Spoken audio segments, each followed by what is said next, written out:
दोस्तों नमस्कार। आज एक छोटी सी कहानी के माध्यम से एक विचार प्रस्तुत करूंगा। एक बार एक व्यापारी का बेटा जब बड़ा हुआ तो व्यापारी ने बेटे को व्यापारिक तौर तरीकों का ज्ञान सिखाने के लिए बिना किसी की मदद के कुछ कमा कर लाने के लिए कहा और व्यापारी ने उसे एक कपड़े का टुकड़ा देकर बेटे से उसकी अनुमानित कीमत पूछी। तो उसका बेटा बोला, पिताजी मेरे अंदाज से यह 100 रुपए की होनी चाहिए। व्यापारी ने वह कपड़ा बेटे को देते हुए कहा कि जाओ और इसे बेचकर 200 रुपए लेकर के आओ। व्यापारी के बेटे ने उस कपड़े को अच्छी तरह से साफ किया, धोया और फिर अच्छी तरह से उस कपड़े को फोल्ड करके रख दिया। अगले दिन जब वह उस कपड़े को लेकर रेलवे स्टेशन गया, जहां पर कई घंटों की मेहनत के बाद वह कपड़ा 200 में बिका, बेटा खुशी खुशी घर आया और अपने व्यापारी पिता को सारा वाकया सुनाया। व्यापारी पिता ने कुछ दिन बाद बेटे को वैसा ही दूसरा कपड़ा दिया और उसे 500 रुपए में बेचने के लिए कहा। बेटे ने कुछ देर सोचा कि उस कपड़े को 500 रुपए में कैसे बेचा जाए। फिर वह उस कपड़े को लेकर के अपने एक पेंटर दोस्त के पास पहुंचा और पेंटर दोस्त की मदद से उस कपड़े पर एक सुंदर चित्र बनवाया, रंगवा दिया और फिर बाजार में बेचने के लिए निकल गया। एक व्यक्ति ने उस सुंदर चित्र को देखा, वह कपड़ा 500 रुपए में खरीद लिया, उसे अलग से 100 रुपया इनाम भी दिया।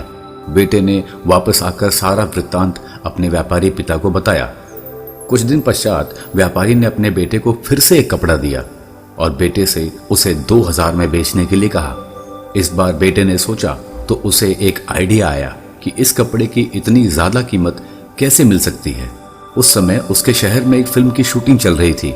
उसकी शूटिंग के लिए एक चर्चित कलाकार उसके शहर में आया हुआ था।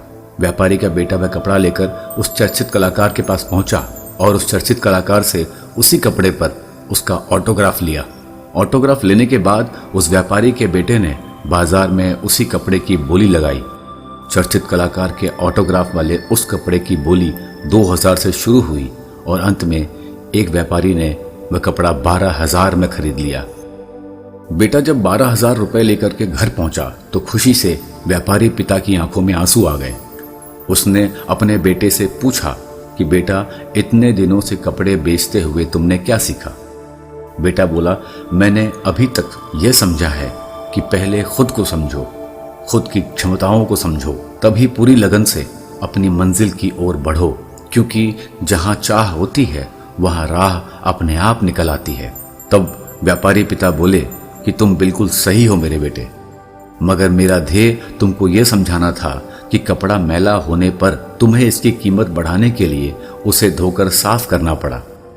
फिर उसी कपड़े को और ज्यादा कीमती बनाने के लिए तुमने उस कपड़े पर चित्र बनवाया, तुमने उसे धोकर साफ किया। फिर उस कपड़े की और ज्यादा कीमत तब मिली जब उस पर एक पेंटर ने चित्र बनाकर उसे अच्छे रंग से रंग दिया और फिर उसी कपड़े की उससे भी ज्यादा कीमत मिली जब एक चर्चित कलाकार ने उस कपड़े पर ऑटोग्राफ के रूप में अपने नाम की मुहर लगा दी। दोस्तों, विचार योग्य बात यह है कि हम इंसान उस निर्जीव कपड़े को अपने हिसाब से उसकी कीमत बढ़ाकर अधिक मूल्य पा सकते हैं। तो फिर वो परमात्मा, वो ईश्वर, वो मालिक जिसने इस संसार में हम सभी मनुष्यों को बनाया है, क्या वो हमारी कीमत कम होने देगा? बिल्कुल नहीं।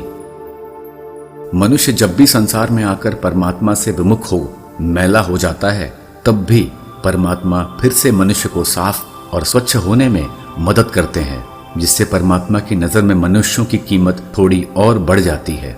फिर परमात्मा हम मनुष्यों को अपनी बताई बातों की रहनी के रंग में रंगने का मौका देते हैं।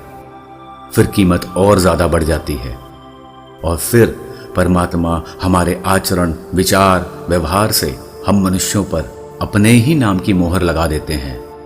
फिर तो वह मनुष्य अपनी कीमत का अंदाजा ही नहीं लगा सकता। सिर्फ इतना कहना चाहूंगा दोस्तों, खुद को पहचानिए, अपनी क्षमताओं को पहचानिए और मेहनत करते रहिए, ईमानदारी से डटे रहिए, अड़े रहिए। धन्यवाद। जय हिंद।